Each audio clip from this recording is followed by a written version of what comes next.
하나님께서 모세에게 떨기나무의 불꽃 가운데 임재하셔서 모세를 초청하십니다. 근데 모세가 거절합니다. 몇 번이나 거절하는가 하면 무려 5번이나 거절합니다. 이적과 기적으로 나타나셔서 전능하신 하나님께서 모세를 통해서 하나님의 놀라운 꿈들을, 계획들을 펼쳐보겠다고 모세를 초청할 때 모세가 저는 할 수 없습니다 하는 그 이야기를, 그가 할 수 있는 최선을 다해서 하나님의 그 부르심 앞에 거절하는 것을 보게 됩니다. 모세의 상황을 보면 충분히 이해가 됩니다. 그는 이미 꿈을 접은 지 40년이 되었습니다. 꿈을 접은 지 오래되는 것보다 더 그가 부름에 응답할 수 없는 또 하나 이유였다면 그의 절대 나이가 그 일을 하기에는 너무 힘들다는 겁니다. 자, 누가 바로에게 가서 그리고 그를 받아들이지 않는 그 백성들에게 설득하고 그 노예로 살던 그들을 이끌어내어서 이 홍해를 건너고 광야를 지나서 요단을 건너서 가나안 땅 들어가며 그들을 하나님 백성 만드는 이 일이 자기의 삶 속에는 너무 벅찰 뿐 아니라 불가능한 일이었고 이미 한번 시도를 해봤는데 실패했다는 겁니다. 그것도 자기가 가장 인생의 전성기였지만 실패하고 아무것도 하지 못하고 그에게 남겨진 것은 아무것도 없습니다. 일을 하려면 다시 시작해야 될 주변 환경이 있는데 그것도 아무도 없습니다. 그에게는 아무것도 시작할 만한 것이 없어서 그는 하나님의 부르심 앞에 거절하고 있습니다. 하나님의 부르심 앞에 사실은 거절이지만 그의 내면은 깊은 좌절과 절망의 늪에서 헤어나지 못하는 모세의 모습을 바라보게 됩니다. 여러분, 우리는 인생 살다 보면 어떤 큰 벽에 부닥칠 때가 있습니다.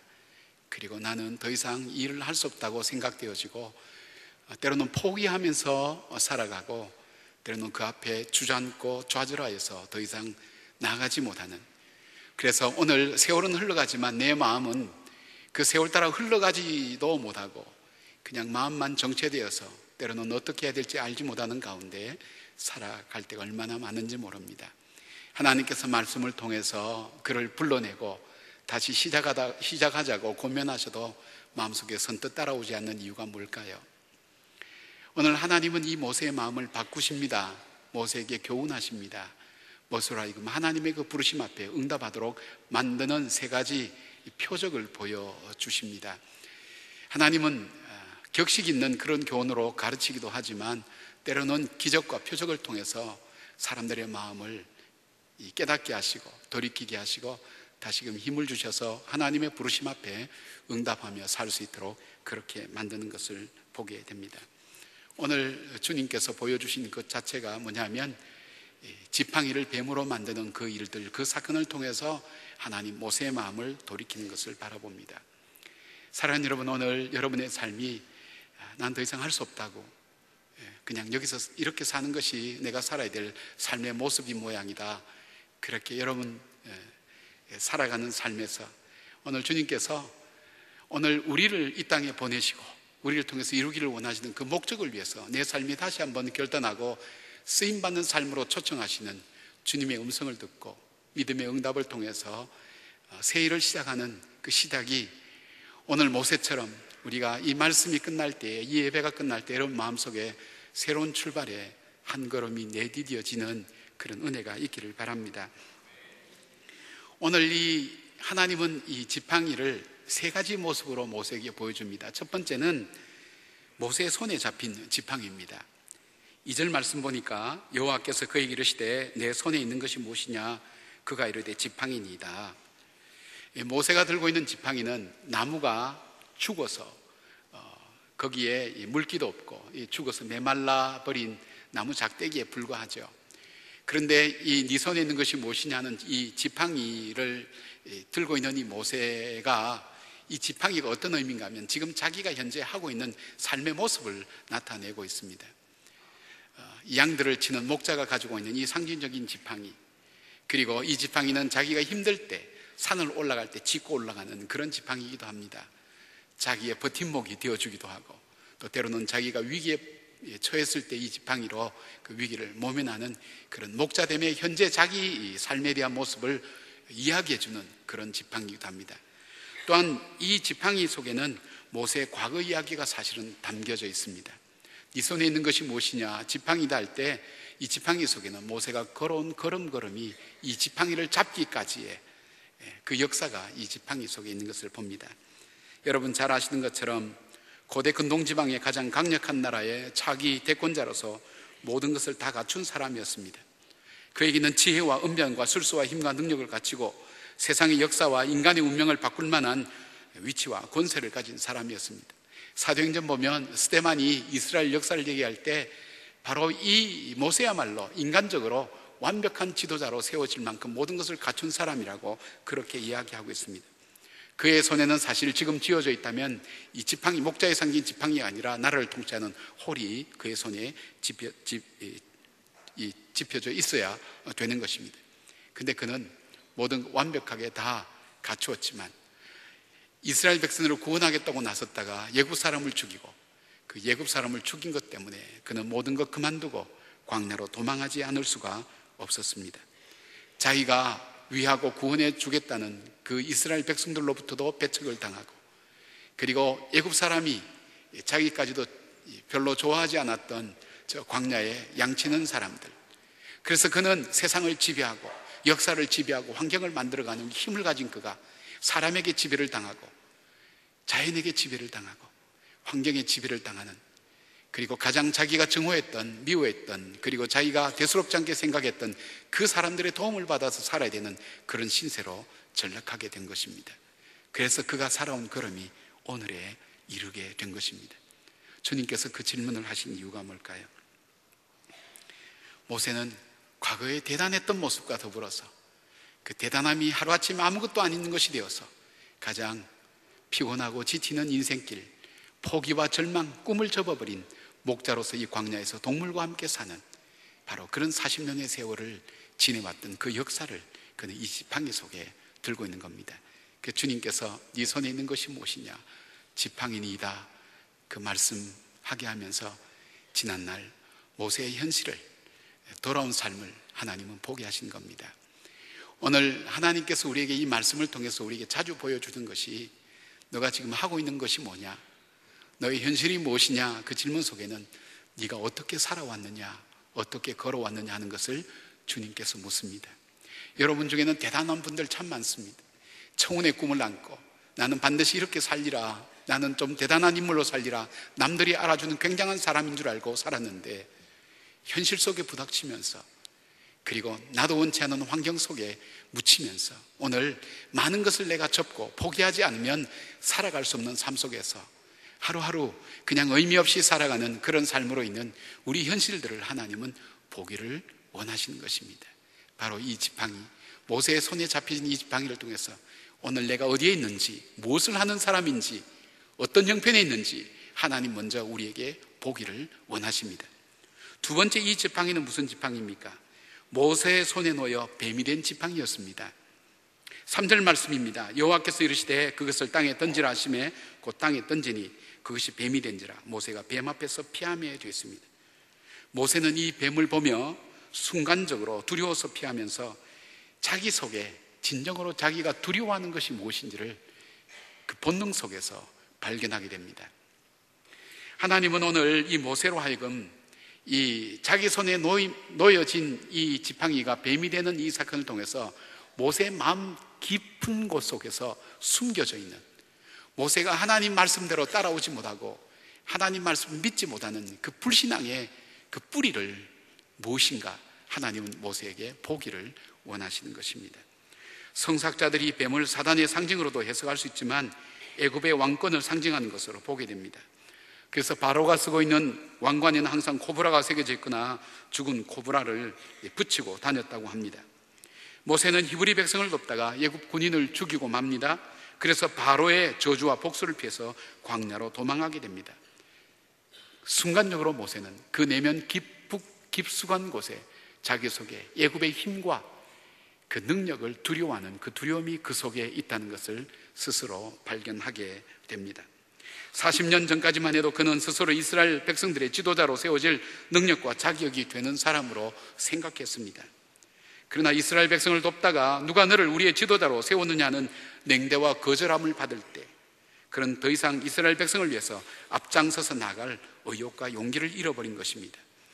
그리고 바로가 가진 힘의 권세를 알기 때문에 그 힘을 피하여 도망왔던 이 모세, 그 깊은 곳 속에는 이 힘에 대한 두려움 때문에 자기 자신이 하나님의 부르심 앞에 응답하지 못하고 있는 것입니다. 어떤 학자는 모세가 하나님 말씀에 믿음으로 순종하지 못하고 거절한 것은 단순한 두려움만이 아니라 모세는 자기 삶을 통해 세워진 자기 기준 때문이었다고 얘기합니다. 어떤 기준입니까? 모세가 하나님과 대화하는 그 질문을 분석해 보면 모세가 이렇게 질문하는 게 나오죠. 자기가 누구이기 때문에 바로에게 가며 이스라엘 백성을 인도하여 낼 수 있는지 묻는 질문을 분석해 보면 자신이 할 수 있는 일이 있고 자신이 할 수 없는 일이 있다는 것을 그는 스스로 규정하고 있는 것을 보게 됩니다. 그러니까 자기 집착에 머물러 있는 것을 보게 됩니다. 또한 하나님의 부르심 앞에 자신은 말을 잘 못한다는 거절의 이유를 통해서 하나님 말씀하시는 그 큰 비전과 그 뜻을 이루기 위해서는 정말 말을 잘하고 언변과 재능이 뛰어나서 이스라엘 백성들, 그 완악한 백성들의 마음을 감동시켜서 하나님이 보낸 사람으로 믿도록 만드는 능력과 바로의 큰 힘과 그 완고한 그 고집스러움을 꺾을 수 있는 능력 있는 그 힘이 있어야 이 백성들을 이끌어낼 수 있다고 믿는 자기 나름대로 기준이 있었어요. 그러니까 모세의 그 마음속에는, 그가 한번 꺾여진 그 마음속에는 깊은 자기 나름대로의 기준이 이미 정해져 있어요. 그 기준으로 자기를 볼 때 내린 결론은 나는 이 일은 절대로 못한다. 그 믿음이 자기들 속에 있었습니다. 여러분, 우리가 신앙인들 속에 있는 불신앙의 모습들 아십니까? 믿는 사람이에요. 하나님 믿고 따르는 것 같아요. 그러나 그 깊은 밑바닥 속에, 자기 속에 결국은 하나님 말씀, 하나님의 약속을 현실의 상황이나 자기 경험 속에 자리매김해준 그 한계의 테두리를 벗어나지 못하고 하나님 말씀 믿지 못하고 있는 우리 자신을 보게 만드는 거예요. 신앙 좋은 것 같았는데 어떤 문제 앞에서 내 속에는 하나님 말씀 믿는 것보다는 내가 뼈아프게 경험했던 그 경험이 자기 한계의 벽을 만들었고, 환경에서 처절하게 좌절했던 그 좌절감이 자기로 하여금 더 이상 나가지 못하게 만드는, 자기 스스로 울타리를 쳐놓고 나가지 못하는 한계를 하나님께서 모세에게 보게 만들었다는 것입니다. 모세가 보니까 이 60만 명을 어떻게 끌고 나가며, 자기를 거절하는 이 백성들을 어떻게 이끌고 나가며, 어떻게 이 백성을 이끌고 바로와 싸움에서 승리해서 이 백성을 이끌어 나가며 이 어려운 환경과 가나안 땅에 이르기까지 자기는 불가능하다는 확신을 갖고 있었어요. 그 믿음이 바로 이 모세의 믿음. 그렇기 때문에 자기 믿음에 집착한 이 모세는 하나님의 부르심 앞에 응답할 수 없다는 것을 여기서 보여주고 있습니다. 모세는 자기를 본 거예요. 자기 속에 자기를 본 겁니다. 세 번째 지팡이의 모습은 뱀으로 있다가 모세의 손에 다시 잡힌 지팡이입니다. 4절 말씀이죠. 여호와께서 모세에게 이르시되 내 손을 내밀어 꼬리를 잡으라. 그가 손을 내밀어 그것을 잡으니 그의 손에서 지팡이가 된지라. 주님께서 이 장면에서 모세에게 깨닫게 하시기를 원하시는 것이 하나님 말씀에 순종하는 자에게 일어나는 역사가 무엇인가, 순종을, 하나님 말씀 앞에 순종하는 것을 깨닫기를 원하시는 것을 이 사건을 통해서 주님은 보여주고 있습니다. 뱀은 머리로부터 잡아야 안전합니다. 만약에 뱀의 꼬리를 잡게 되면 뱀이 머리를 틀어서 그 꼬리를 잡는 사람 물게 돼 있어요. 그럼 뱀을 잡는 사람, 광야에서 40년의 세월을 지내온 모세는 너무나 잘 아는 겁니다. 그런데 하나님 말씀이 뱀의 꼬리를 잡아라는 그 말씀을 들었습니다. 이건 상식적으로도 되지 않고 경험적으로 되지 않는 겁니다.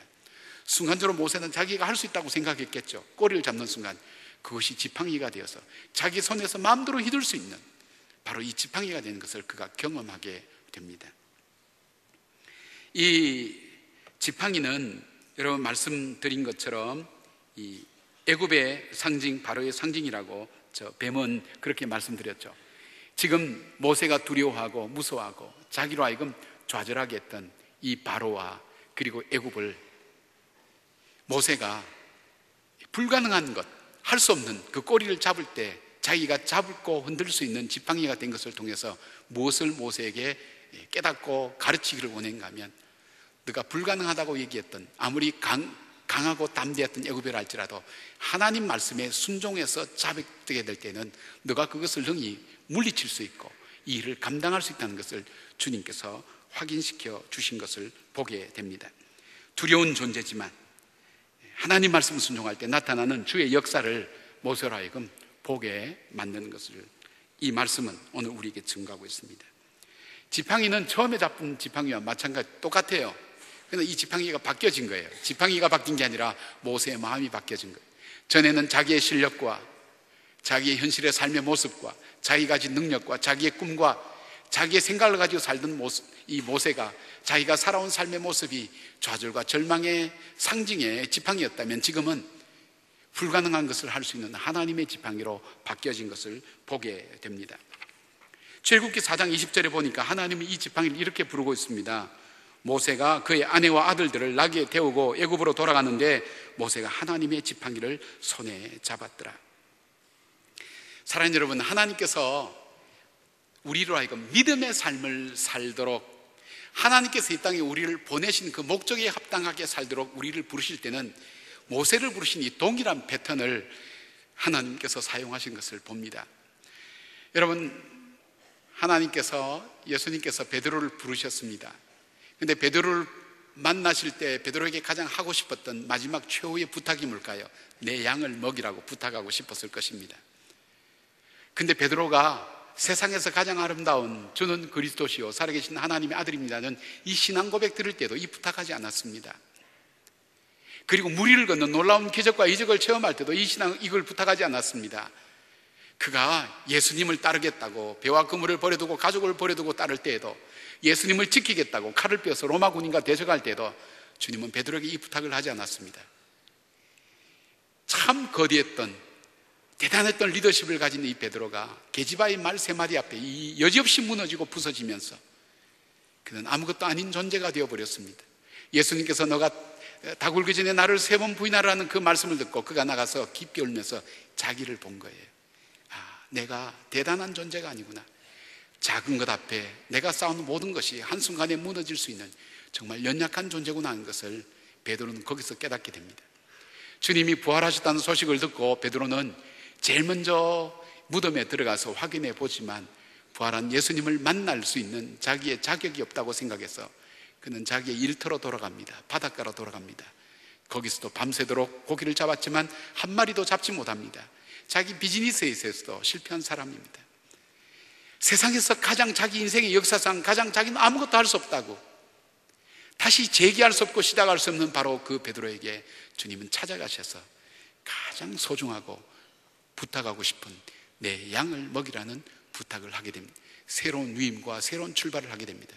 여러분, 베드로가 자기 힘으로 자기 능력으로 자기 지혜로 참 찬란한 삶을 살 때 주님은 가만 내버려뒀어요.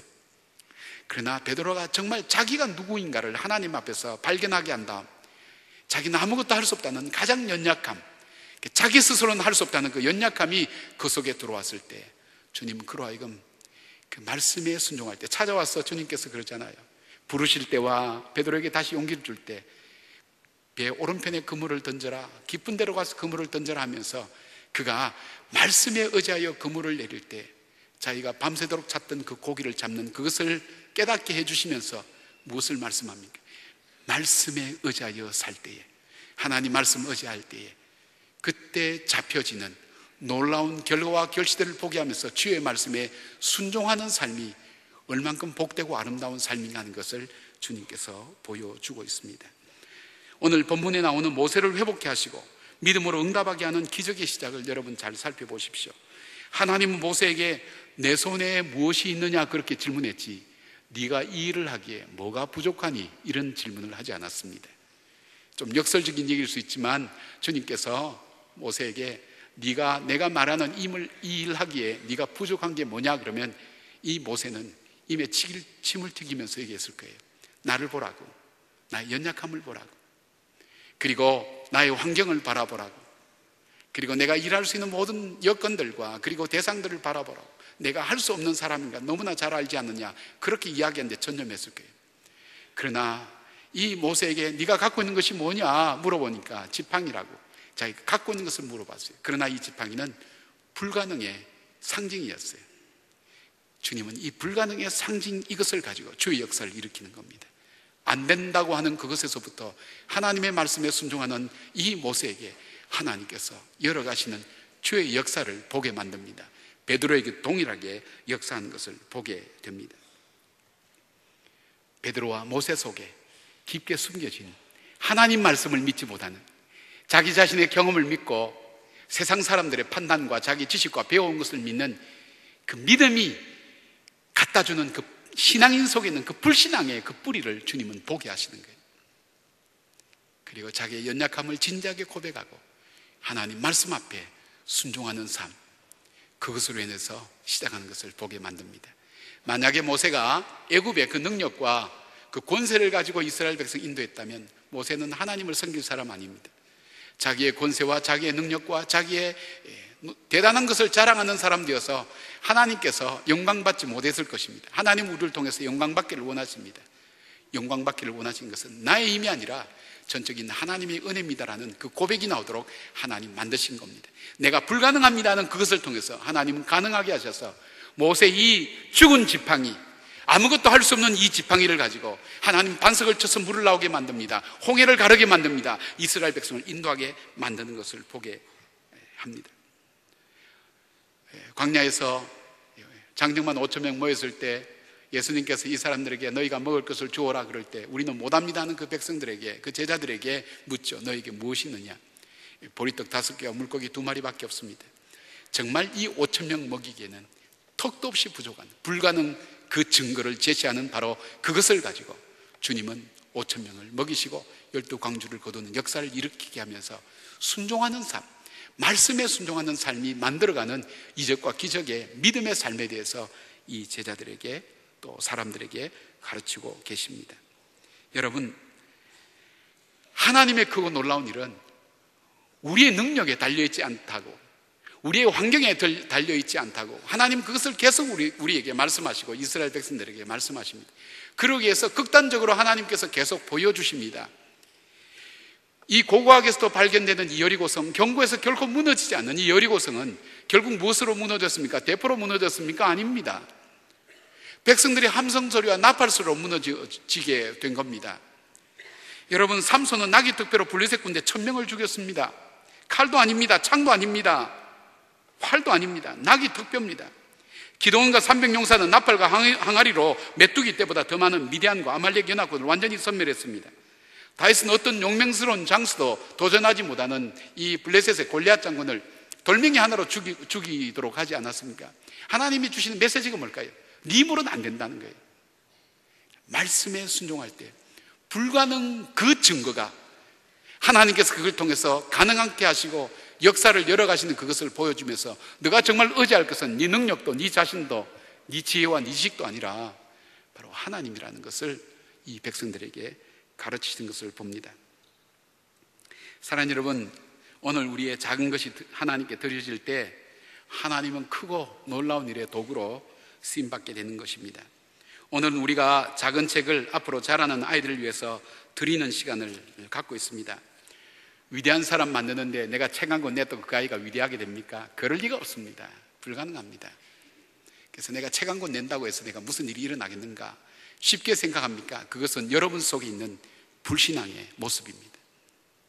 나는 비록 불가능이라고 얘기하는 크고 놀라운 인물을 만드는데 이 책 한 권이 그렇게 중요하다고 생각되지 않지만, 그러나 하나님께 믿음으로 하나님 말씀에 순종하는 마음 가지고 하나님 이 책을 통해서 이 책을 보고 펼치는 자에게 이 어린이 속에 하나님께서 주신 비전과 꿈이 들어가기를 원합니다. 그 기도와 함께 드려진 이 작은 것은 바로 이 바닷가에 모인 이 사람들, 보잘것없는 보리떡 5개와 물고기 2마리, 의미 없는 것이지만 이걸 통해서 메시아의, 예수님의 메시아 되심을 증거하며 광야의 굶주린 백성을 먹일 뿐 아니라 오가는 세대 속에서 하나님 앞에서 살아가는 인생의 아름다운 교훈을 남긴 귀한 역사로 기록된 것을 우리는 보고 있습니다. 내가 만든 기준, 내가 정한 기준, 그것 때문에 된다 안 된다는 생각을 우리도 은연중에 갖고 있는 우리 모습을 하나님은 우리 한계 상황 속에서 보게 만드시면서 말씀만 의지하도록, 그리고 믿음으로, 하나님 말씀 믿음으로 걸어가게 만드시는 것을 보게 합니다. 여러분, 사도 바울은 에베소서 6장 10절에서 에베소서를 결론적으로 얘기하면서 그는 이렇게 사람들에게 이야기합니다. 끝으로 너희가 주 안에서와 그 힘의 능력으로 강건하여지고. 여러분, 사도 바울이 어떤 사람인지 압니까? 헬라 철학의 대가입니다. 세계 철학 중에 헬라 철학만큼 뛰어난 철학이 사실 없습니다. 근데 이 철학의 대가입니다. 아는 것이 힘이라고 했습니다. 지식이 힘입니다. 여러분, 지식 있는 사람 삽니다. 힘이 있습니다. 그러나 바울은 이 힘이 자기를 강하게 만들지 않았다고 했습니다. 그 로마의 시민권을 가진 사람입니다. 현실적으로 이 시민권은 굉장한 힘을 가지고 있습니다. 아무리 죄를 지어도 처형을 받지 않습니다.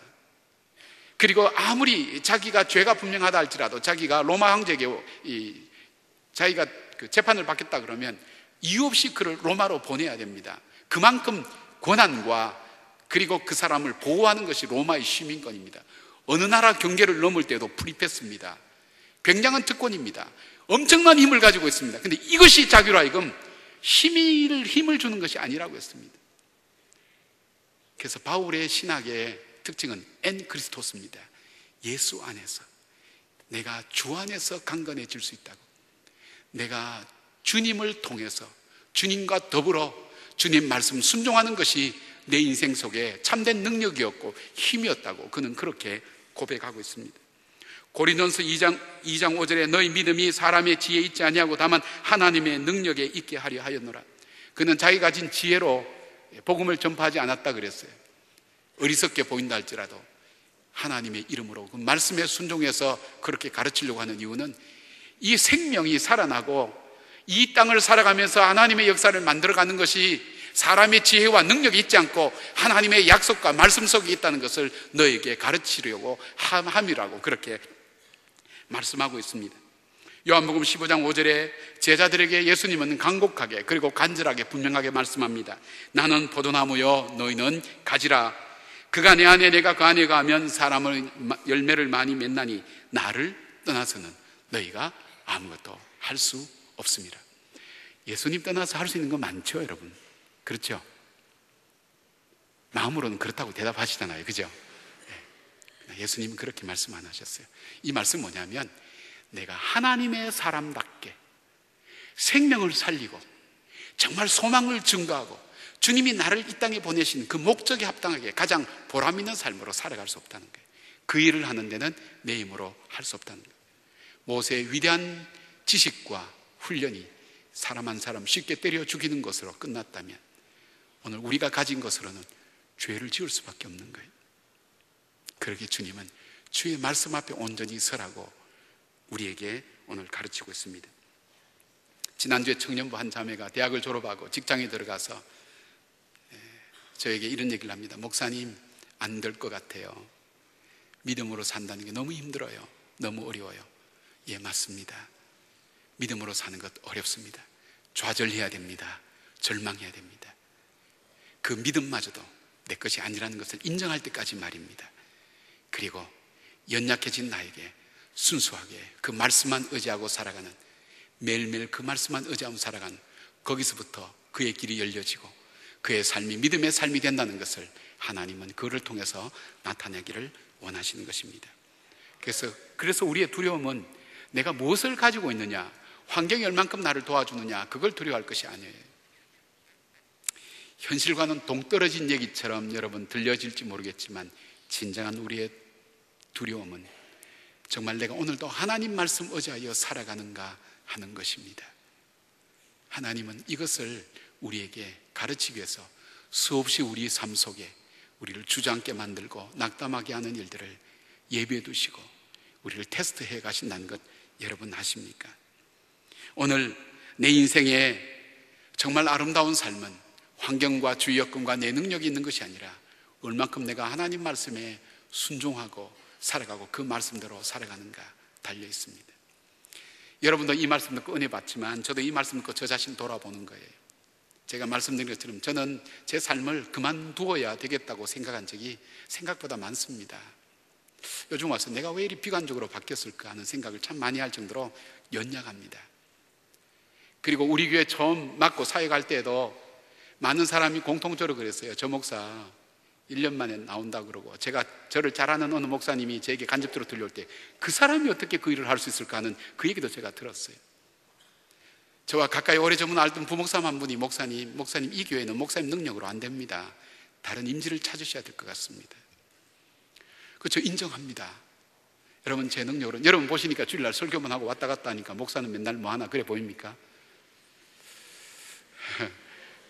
근데 뭐 사례비는 많이 받는 것 같고 그러니까 뭐 굉장히 쉬운 모양이다 생각합니까? 아닙니다. 그만두고 싶을 때 참 많습니다. 더 이상 내 힘으로 나갈 수 없다고 생각될 때마다 저로 하여금 지금까지 제 인생을 살게 하고, 그래도 이제 10년 넘어서 여기까지 걸어오게 된 그 이유가 뭘까 하는 걸 묵상해 봤어요. 제 힘으로는 할 수 없었어요. 포기했어요. 하나님, 주님께서 가라시면 가겠습니다. 철저하게 하나님께 맡겼던 그것이 오늘까지 오게 만들었습니다. 포기할 수밖에 없는, 주저앉을 수밖에 없는 그 삶이 말씀에 순종할 때 걸어오게 된 것입니다. 여러분, 내가 내 힘으로 이루어오고 내 힘으로 가는 것은 믿음의 삶이 아닙니다. 사람이 만들어가는 삶입니다. 그러나 내가 내 힘이 아닌 내 모든 것들을 하나님께 맡기고 주의 말씀 순종하며 나갈 때 내가 정말 가치 없다고 여겨졌던 그 모든 것까지도 하나님은 나에게서 그 일에 쓰임받는 것으로 사용하는 것을 봅니다. 모세는 이렇게 생각했을까요? 내가 하나님께 쓰임받을 때 저 애굽에서 훈련받은 게 무슨 의미가 있을까? 내가 하나님께 쓰임받을 때 저 광야에서 목자로 덧없이 하루하루 허송생활했던 것이 무슨 소용이 있을까 했지만, 하나님께서는 모세의 왕궁에서 40년을 통해서 저 백성들을 이끄는 리더십과 조직을 그로 하여금 훈련시키셨습니다. 광야의 40년을 통해서 광야의 백성을 이끌어갈 때 광야의 생리를 잘 알게 하셨고, 양들을 치게 하면서 양처럼 어리석고 둔한 저 백성들을 목자처럼 이끌어가는 것을 주님은 미리 훈련시킨 것을 봅니다. 그 모든 경험이 하나님의 일에 쓰임받도록 만드는 것이 뭘까요? 주님의 말씀 앞에 순종하는 삶. 요셉이 그러했습니다.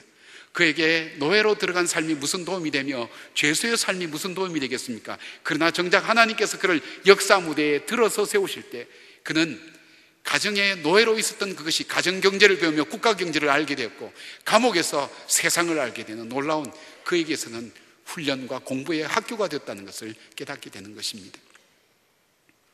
여러분, 오늘 살기 어려운 세상 속에 살아갑니다. 내 힘으로 주의 일을 하고 내 힘으로 하나님 일을 한다고 생각하는 사람 생각보다 많습니다. 아닙니다. 하나님 일을 하면서 인간의 열매는 맺을 수 있을지 모릅니다.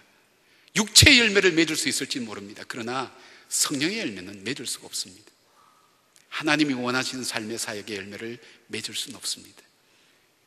하나님이 원하시는 그 믿음의 삶은 환경과 내 자신이 아무것도 아니라는 사실, 그러나 그 말씀에 의지하여 순종하며 내딛는 그 걸음걸음, 그 속에서 하나님은 홍해도 요단강도 갈라지게 만들었고 하나님의 놀라운 역사를 쓰도록 하나님께서 만드신 걸 봅니다. 언젠가 놀란드 헤이즈라고 하는 유명한 흑인 가수가 독일 베를린에서 독창회를 가졌다고 합니다. 독창회에 모여든 사람들이 모두 백인들이었습니다. 드디어 헤이즈가 노래를 부르려고 막 시작하려고 할 때 갑자기 관중 속에서 고함치는 소리가 들렸습니다. 흑인의 노래는 들을 수 없다, 금둥이 노래는 집어치워라라는 고함 소리였습니다. 고함 정도가 아니었습니다. 입에 담을 수 없는 욕성과 함께 물건을 집어 던지기 시작했습니다. 한두 사람으로 시작된 이 소라는 대다수의 많은 사람이 맞아, 금둥이의 노래는 들을 수 없어. 그때 그 속에 자기로 하여금 일평생 살아오면서 깊게 좌절하게 만들었던 인종차별의 아픔, 고통, 좌절이 그 속에서 끌어오르기 시작했습니다. 그에게 주체할 수 없는 분노와 그리고 이 속상함으로 청중들을 향해서 자기도 같이 욕하고 분노하며 욕하기 시작합니다. 그리고 다시는 너희들 같은 인간들 앞에서 나는 노래를 부르지 않겠다고 돌아서는 순간 그 앞에 나타나는 환상이 있었습니다. 그것은 빌라도의 법정 앞에서 묵묵히 온갖 조롱과 시련과 모함을 당하면서도 묵묵히 계시는 그 주님의 모습이 그의 환상 속에 나타났습니다. 돌이키는 그의 발걸음을 멈추어 서서 다시 청중석을 향해 섰습니다. 그리고 그는 기도하기 시작했습니다. 기도할 때 흐르는 그 주체할 수 없는 눈물들, 침묵 가운데 계속해서 기도했습니다. 소란 떨던 그 사람이 계속해서 바라봅니다. 10여 분의 시간이 지난 다음 이 놀란드 헤이즈는 자기의 목소리를 가다듬고 호흡을 가다듬으며 노래하기 시작합니다. 이전의 노래는 자기의 노력과 훈련과 자기의 육성으로 부른 노래라면 이 노래는 그 주님을 바라보고 주님 때문에 주님으로 인하여 다시 부르는 이 노래, 영혼을 움직이는 노래가 되었습니다.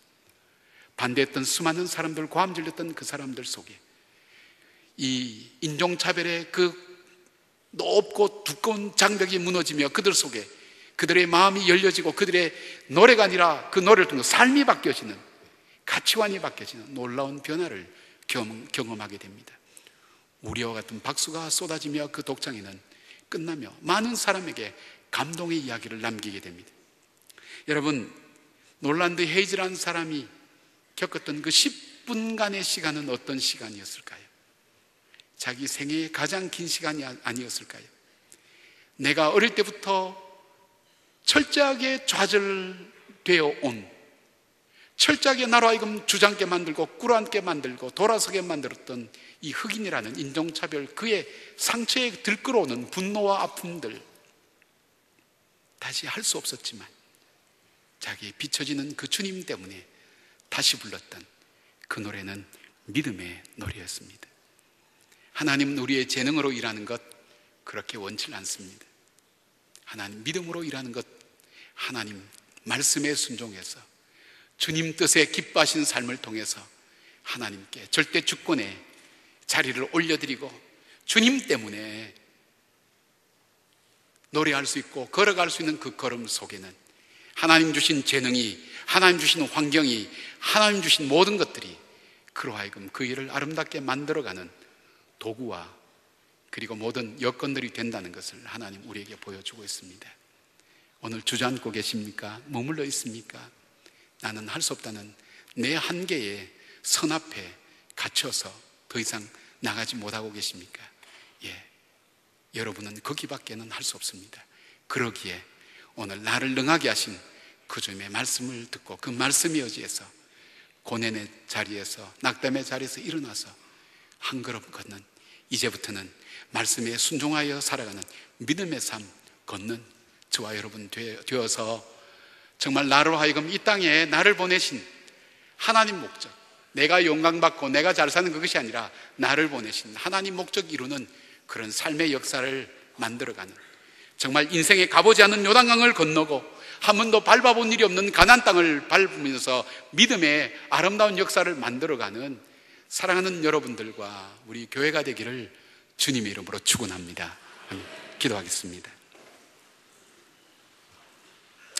주님, 네 손에 있는 것이 무엇이냐 우리에게 오늘 물어보신 주님, 모세처럼 허탈과 살인자와 도망자와 패배자와 꿈을 잃어버린 자의 모습을 보여줄 수밖에 없는 저희들이 가진 자랑스러운 찬란한 것에 결말이 어떠하다는 것을 오늘 모세를 통해서 보았고 우리의 삶을 통해 경험하며 고백합니다. 하나님, 우리 힘으로는 주저앉을 수밖에 없지만 사랑하는 주님께서 말씀에 의지하여 그물을 던지게 할 때에, 주님 의지하여 순종할 때 이루어가는 놀라운 일들을 우리에게 예비해 두고 계신 것을 믿습니다. 우리는 나아갈 수 없지만 말씀 의지하여 사랑합니다. 말씀 의지하여 한 걸음 한 걸음 믿음으로 나갑니다. 우리의 걸음이, 우리의 삶이 믿음의 삶, 믿음의 걸음 될 수 있도록 주님께서 오늘도 한 걸음 한 걸음 인도하여 주시옵소서. 주 안에서 살아가는 주의 백성의 평강과 은혜가 우리 가운데 풍성케 하여 주시옵소서. 예수님의 이름으로 기도드리옵나이다. 아멘.